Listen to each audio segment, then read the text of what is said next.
Le morning, les GG, tout sur les dessus de l'actu. Les grandes gueules. Parler beaucoup, manger l'argent, voyager beaucoup seulement. Mais travailler beaucoup, créer des choses, emploi des jeunes, non, non, non. Les dirigeants africains, les dirigeants sont comme ça. Les grandes gueules.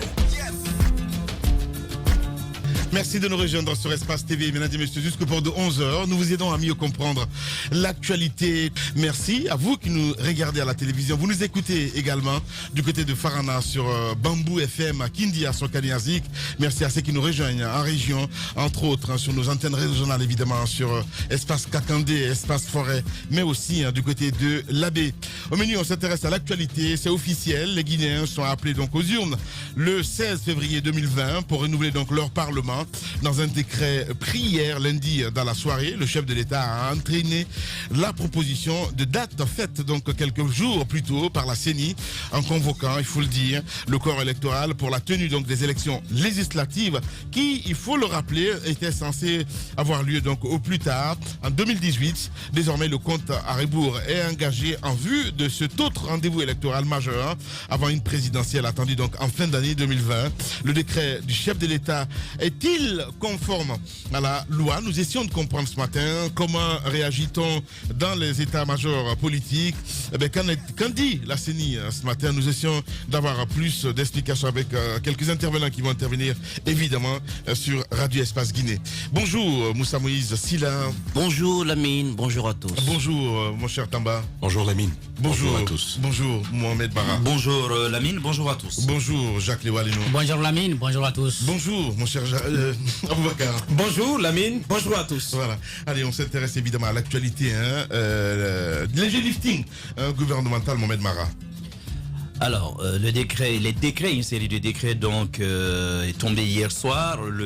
Je vais les séparer. Il y en a un qui confirme donc désormais à son poste l'intérimaire, celui qui assurait l'intérim de garde des Sceaux, démissionnaire Cheikh Sako, donc monsieur Mamadou Lamine Fofana, il faut préciser, c'est pas Mohamed Lamine Fofana, mais Mamadou Lamine Fofana est donc confirmé à son poste.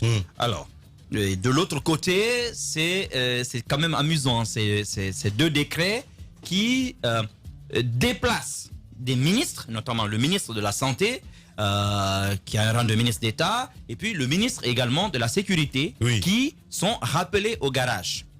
Au niveau de Sékou Touréa, donc avec poste, si vous voulez, de ministre d'État conseiller, mais sans portefeuille en réalité, sans portefeuille. Et puis ils sont remplacés quand même, et c'est là où ça devient intéressant, par deux personnalités. Oui. Si vous prenez le ministre de la Santé, tout à l'heure je reviendrai peut-être aux raisons, le ministre de la Santé qui fait son comeback. Et si vous vous rappelez bien, je crois que ces deux-là s'étaient déjà succédés une première fois. Soit Alpha Condé, le médecin colonel Rémi Lama. Ouais. Les grandes gueules. Il revient à son poste, mais cela paraît très intéressant parce que le colonel Rémi Lama est l'un des proches, parmi les proches du capitaine Dadis Camara. Alors, est-ce que c'est une confirmation du rapprochement annoncé depuis quelque temps par beaucoup d'observateurs entre le professeur Alpha Condé et Dadis Camara? On peut bien se poser la question, surtout qu'en ce moment, la forêt, on tente quand même d'y amener quelques remous, on tente de mobiliser les gens du côté de la forêt, peut-être avec un succès qui peut-être ne satisfait pas encore la majorité présidentielle. De l'autre côté, vous avez quand même le retour aux affaires, même s'il n'est jamais parti réellement, de ceux-là qu'on appelle de l'un des faucons du régime actuel, parce que c'est quand même l'une des têtes pensantes de cette histoire de troisième mandat. Ce que j'ai apprécié chez lui, c'est qu'il a été peut-être le premier à assumer, mais complètement et publiquement, sa position par rapport à cette question de réforme constitutionnelle. Je veux parler du ministre Damantan Albert Camara, qui avait pris d'ailleurs d'assaut nos antennes ici il y a quelques mois pour donner ses raisons. C'est un peu la tête à penser de toute la communication qu'il y a autour de ce projet constitutionnel. Ouais. Maintenant, sur les raisons, il faut quand même s'interroger. Parce que, habituellement, lorsqu'on enlève des gens comme ça, on connaît la formule consacrée dans notre pays, pour faute lourde. Mais ce n'est pas le cas, on ne le dit pas, mais on est tenté quand même de regarder la situation d'un peu plus près. Parce que cela intervient après, on l'a appris de sources quand même assez bien informées, une sorte de courroux de colère du Premier ministre autour du ping-pong macabre auquel on avait assisté ici il y a 2 week-ends, autour notamment des corps de ces 11 jeunes qui ont perdu la vie récemment dans les manifestations politiques en Guinée. Vous savez, la sortie malencontreuse du ministère de la Santé, on l'avait tous dénoncé ici, qu'il n'était pas dans son rôle, c'était à la limite au parquet. Donc de s'exprimer là-dessus, qui a fait un communiqué qui expliquait qu'en fait les autopsies n'étaient pas terminées. Et je crois que même dans ce studio, certains animateurs savaient que ce n'était pas le cas. Et puis, dès le retour du chef de l'État, on a assisté à ce transfert des corps entre les 2 hôpitaux. Et à l'époque, cela avait déjà gêné énormément le Premier ministre. Et puis, c'est surtout la journée de lundi, le jour d'inhumation. Parce que on avait appris que il n'était vraiment pas prévu d'envoyer les policiers, notamment les agents de sécurité, directement au contact ce jour-là de ceux qui devaient accompagner les corps. Surtout, il faut le préciser, ce n'est pas légal. Lorsque les gens accompagnent, quand c'est des cortèges funèbres, la loi est claire là-dessus. On n'a pas besoin de demander l'autorisation. Il n'y a pas de maintien d'ordre en fait. Ce n'est pas un maintien d'ordre qui est demandé là. Donc, et tout le monde sait ce qui s'est passé. C'est 3 nouveaux cas de mort et surtout une gestion en termes de communication mais calamiteuse. On a entendu parler de vent ici. Et vous voyez d'ailleurs que cela a été récupéré, c'est devenu un slogan parce que cette histoire de vent, franchement, ma foi, il peut y avoir une part de vérité là-dedans. Tout le monde, on a souvent vu sur le terrain quand ça explose, c'est vrai, c'est emporté par le vent, mais ce qu'on a vu au cimetière, franchement, ce vent-là, je pense que certainement il devait porter une uniforme et un casque, certainement, et lui-même un masque à gaz pour se rendre dans ce cimetière. Alors, on se dit, parce que quelqu'un a été indexé, c'était le ministre de la Sécurité, M. Kera, qui a été particulièrement indexé pour cela. Est-ce que finalement, il ne fait pas les frais, il ne paye pas les frais de ce qui s'est passé? Allez-y, Moussa Moïse. Je pense que par ce décret, je me rends bien compte que la récréation est terminée. Mais ce n'est pas une sanction en soi que de déplacer ministre de la tête d'un ministère aussi stratégique, aussi important, pour le ramener, il ne faut pas l'oublier, à un autre poste de responsabilité. Ce n'est pas une sanction en soi. C'est-à-dire que si c'est la meilleure des sanctions que le chef de l'État trouve pour punir ceux qui se sont adonnés à des travers, à des violations des droits, je pense que c'est la meilleure des sanctions que je souhaiterais subir. Parce que ça n'en est pas une.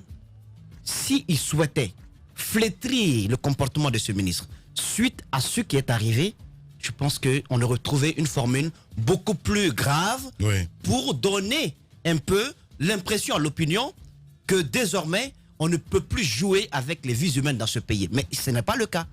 C'est-à-dire qu'il aurait pu, par ce geste, donner l'exemple aux autres ministres assez gonflés par le zèle afin qu'ils se retiennent lorsqu'ils sont à la tête de ministères aussi importants que celui de la sécurité.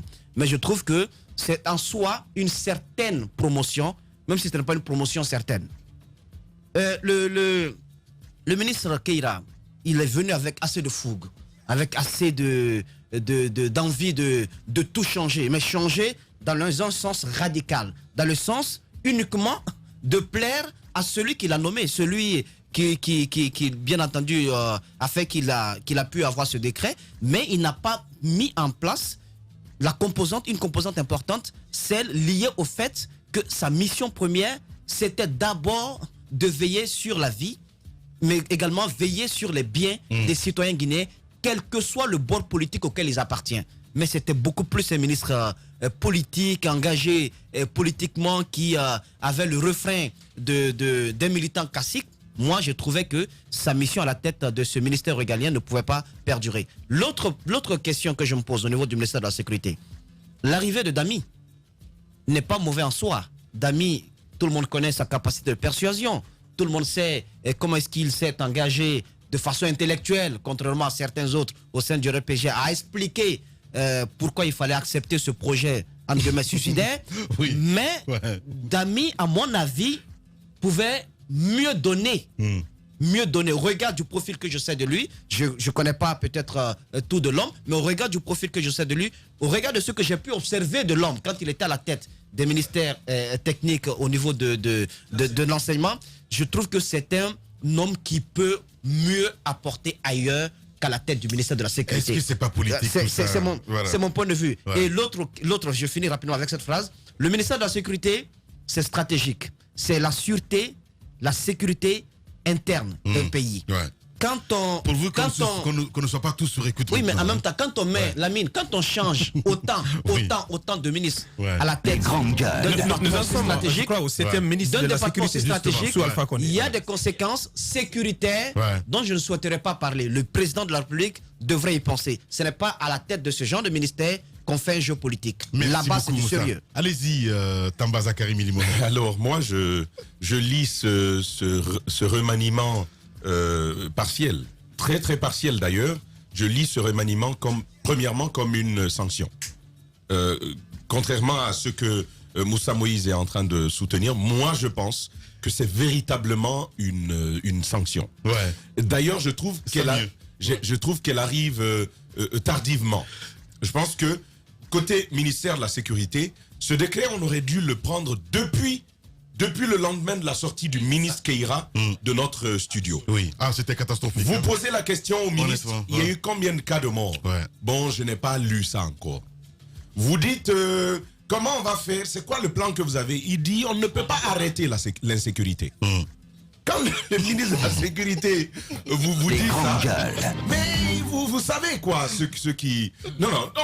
Je trouve que ce qui est arrivé à la fin, moi j'ai envie de dire, c'est la conséquence de la lenteur du président de la République à prendre cette décision, à prendre ce décret. C'est ce qui a conduit à tout ce que nous avons vécu ces derniers moments. Et donc je pense que quand même cette décision aurait dû être prise. Fait une révélation ce matin à dire que le PM, évidemment, ça a causé un petit peu la colère. Oui, mais c'est lui qui a proposé. Mais oui, en effet, le Premier ministre n'a pas compris la gestion permettez, de ses dépouilles. La façon dont ça a été géré a déplu à l'opinion, à tous ceux qui avaient une âme sensible, y compris le Premier ministre. Je sais véritablement qu'il n'a pas été content de cette situation. Et donc, oui, Lamine. Non, attendez.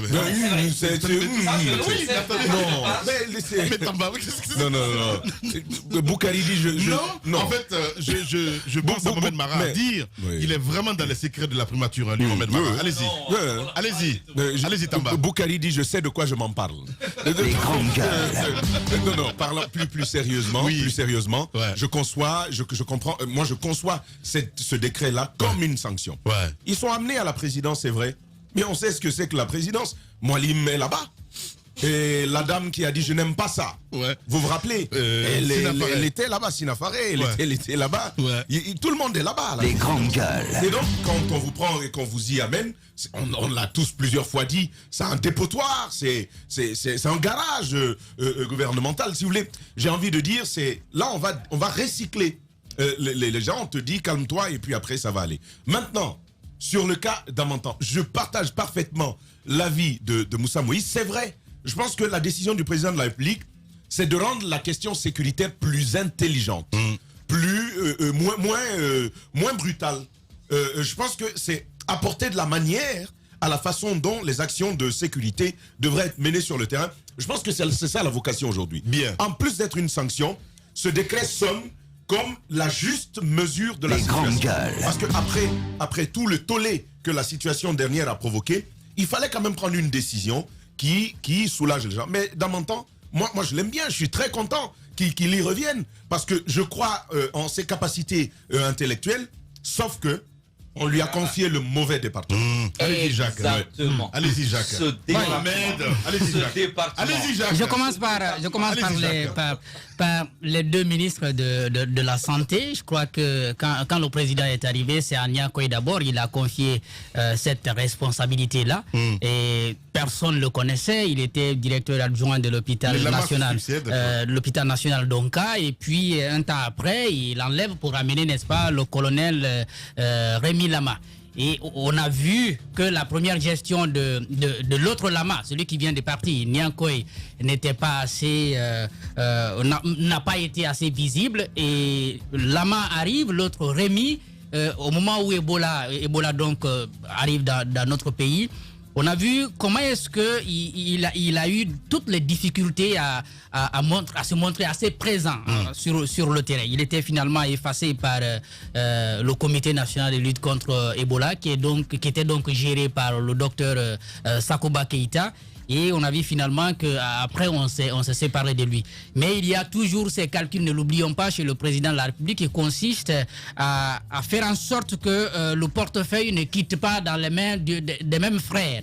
C'est-à-dire, on enlève un lama qui est donc d'Nzerekore, qui est de la forêt, on amène un autre lama. Donc, on veut toujours garder la même mise sur la région. Même si, politiquement, je ne sais pas trop ce que les deux apportent. Même si Mara vient de dire le colonel Rémi est très proche de Dadis, mais je me pose énormément de questions sur, en termes de mobilisation, ce que les deux apportent. Docteur Lama Nyakwe est le vice-président de la communauté forestière.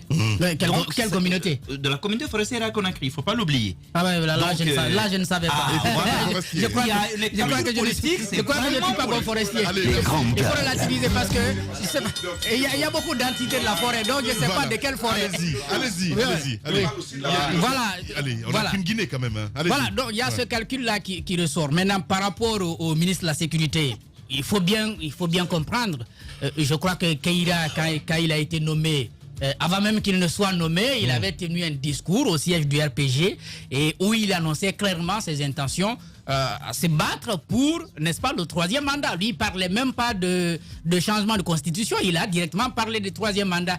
Et je suis tenté de croire qu'il était venu au gouvernement par cet engagement qui était le sien pour aider, n'est-ce pas, le président de la République à briguer notre mandat. Sinon, on sait clairement qu'il n'a rien fait au ministère de la Sécurité depuis qu'il est là. Avant qu'il ne vienne dans ce studio reconnaître qu'il n'est en train de rien faire, on savait déjà qu'il n'était pas en train de travailler au ministère de la Sécurité.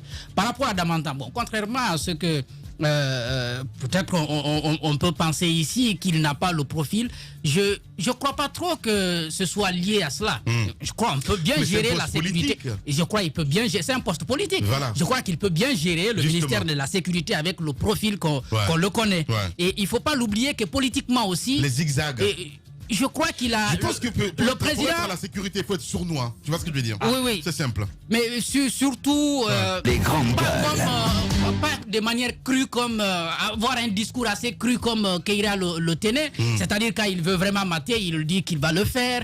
Quand il veut vous empêcher de faire quelque chose, il dit vous n'allez pas le faire. Et il met les moyens vraiment pour réussir, n'est-ce pas, sa mission. Donc il ne se cache pas, il le fait. Il le fait de manière assez claire. Mais il y a un autre message peut-être que le président a voulu envoyer au RPG, au vrai RPG, en ramenant Damantan.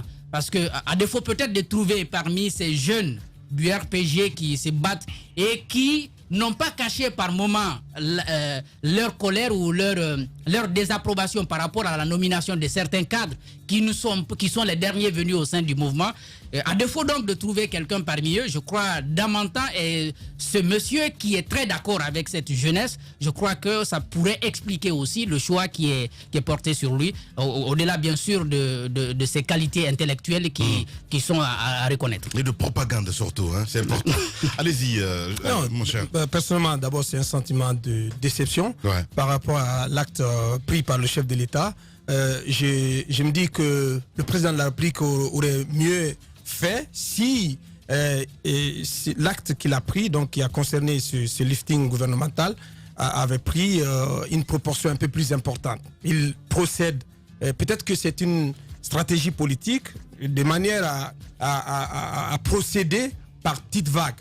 J'ose espérer que c'est une première vague et qu'on assistera plus tard à une seconde vague et ainsi de suite. Parce que, il faut le reconnaître, nous avons un gouvernement, on le sait dans quelles conditions il a été accouché. C'est un gouvernement fait de briques et de brocs. Quand on a posé la question au Premier ministre, il semble ne même pas avoir la maîtrise des conditions dans lesquelles certains sont arrivés au sein de son gouvernement.